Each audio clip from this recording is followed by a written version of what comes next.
Hello મિત્રો આપણું એક ભજન છે ને કે ભીતરનો ભેરું એવો મારો આત્મો ખોવાણો, કોઈને છેડો હોય તો કહેજો. મિત્રો, આજથી 10 દિવસ સુધી આપણે નહીં મળીએ. મારા આજથી શરૂ થાય છે ડિજિટલ ઉપવાસ. મતલબ આજથી હું વિપસ્યનાની શિબિરની અંદર જોડાઈ જાઉં છું અને હવે આપણે મળવાનું થશે 2 જૂને. ત્યાં સુધી આપણે ડિજિટલ રીતે પણ નહીં મળીએ અને કોઈ પણ રીતે નહીં મળીએ. મિત્રો, ઘણી વખત આપણને વિચાર આવે કે આપણા બધાનું જીવન કેવું, આપણે આપણી ગાડીની સાફ સફાઈ રાખીએ, સંભાળ રાખીએ, ઘરની સંભાળ રાખીએ, ઇવન નવા કપડાં, ઘરેણાં, અરે નવા ચપ્પલ લીધા હોય તો પણ આપણે એની કેટલી કાળજી કરીએ.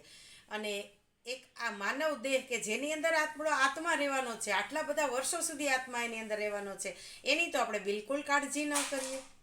અને એ આત્માની તો પાછી બિલકુલ કાળજી ન કરીએ. શરીર માટે તો હજી આપણે પાર્લરને આન તેન થોડું ઘણું કરીએ, બાહ્ય લપેડા લગાડીએ, પણ આંતરિક સૌંદર્ય માટે આપણે કાંઈ જ કરતા નથી. તો એ કરવા માટેની આ શિબિર, આ વિપસ્યના, હું બધાને ઓળખું છું. આપણે ઘણી વખત એમ કહીએ મને ફલાણા ભાઈ ઓળખે છે, હું ફલાણા ભાઈને ઓળખું છું. મોટા મોટા માણસોની ઓળખાણ તો આપણે 5 માણસોની વચ્ચે બહુ ગૌરવથી આપણે કોલર ટાઈટ રાખીને કહીએ કે આટલા લોકો મને ઓળખે છે અને હું પણ આટલા લોકોને ઓળખું છું.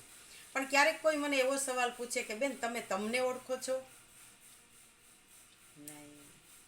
તો હું મને ઓળખવા માટે જઈ રહી છું, મારી જાતને ઓળખવા માટે જઈ રહી છું. આખી દુનિયાને ઓળખનારા આપણે આપણી જાતને જ નથી ઓળખતા. અને પછી આપણા બધાના જીવન કેવા બની જાય છે ખબર છે? ચડવા માટે સીડી તો હોય, પણ લપસવા માટે પાછી લપસણી હોય, એટલે સરકી જવાય છે. ક્યાંક આગ હોય, ક્યાંક ફાગ હોય, ક્યાંક દીક્ષા હોય, ક્યાંક શિક્ષા હોય. જુદી જુદી ચીજ વસ્તુઓમાં આપણે જોઈએ તો ક્યાંક ઓજ હોય એટલે કે તેજ, તો ક્યાંક બોજ પણ હોય, ક્યાંક ગતિ હોય, ક્યાંક પ્રગતિ હોય તો ક્યાંક અવગતિ પણ હોય, ક્યાંક સંવાદ હોય તો ક્યાંક વિસંવાદ પણ હોય, ક્યાંક દર્દ હોય તો ક્યાંક દવા પણ હોય, ક્યાંક ભેદ હોય તો ક્યાંક અભેદ પણ હોય. આવું આપણું જીવન, અને એની અંદર આત્માને ઓળખવું, જાતને જાણવી, આત્મા દ્વારા પરમાત્મા સુધી પહોંચવું. આ પૃથ્વી જ સ્વર્ગ છે અને એ સ્વર્ગને માણવું અને ભગવાને જે સમય આપ્યો છે એને ખૂબ સુંદર રીતે પસાર કરવો, આવું કામ આપણે કરી શકીએ છીએ. પણ આપણને એ કરવું ગમતું નથી. આપણે 2 મિનિટ પણ ફ્રી બેઠા હોય તો ફલાણું શું કરે છે, આ શું કરે છે, ઓલો શું કરે છે, એની ચિંતા કરીએ. પણ મારે શું કરવાનું છે એની ચિંતા તો આપણે ક્યારેય કરતા જ નથી.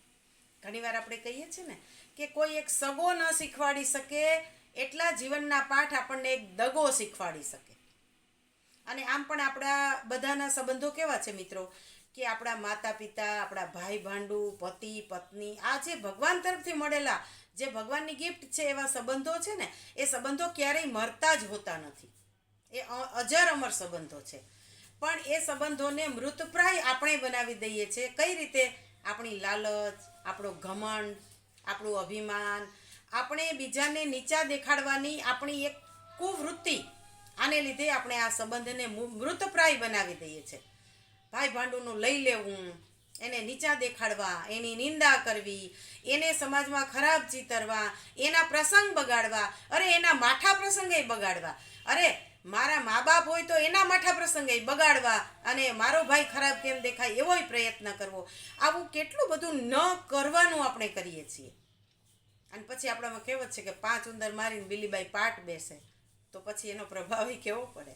તો ચાલો, આજે આત્માની ઓળખ માટેનું મારું પ્રયાણ છે. એ પ્રયાણમાં હું આપ સૌના આશીર્વાદ માગું છું અને આપ સૌની શુભેચ્છા માગું છું. ફરી પાછા 2 તારીખથી આપણે રેગ્યુલર મળતા રહીશું. મારી શ્રી, મારો ઓમ, મારા મિસ્ટર મોબાઈલ, આ બધા ઘણા બધા પાત્રો છે, નવા પાત્રો પણ એડ થશે. એ બધાય સાથે આપણે મળશું. પણ ત્યાં સુધી આપ સૌની ક્ષમા યાચના સાથે, મારાથી મન વચન કર્મથી જાણે અજાણે આપ કોઈની પણ લાગણી દુભાણી હોય, અથવા મારી કોઈ વાતોથી કોઈને ખોટું લાગ્યું હોય, તો હું ખરા દિલથી આપ સૌની ક્ષમા યાચના ચાહું છું. અને આપ સૌની શુભેચ્છા સાથે આજે હું એક નવી દિશામાં, એક નવી દુનિયામાં પ્રયાણ કરું છું. અને આ દુનિયા સાથેના મારા સંબંધો છે એ આજે અહીંયા પૂરા કરું છું. ચાલો ત્યારે ફરી નવી જિંદગી, નવી રીતે, નવા વિચારો સાથે ફરી પાછા મળીશું. જય શ્રી કૃષ્ણ.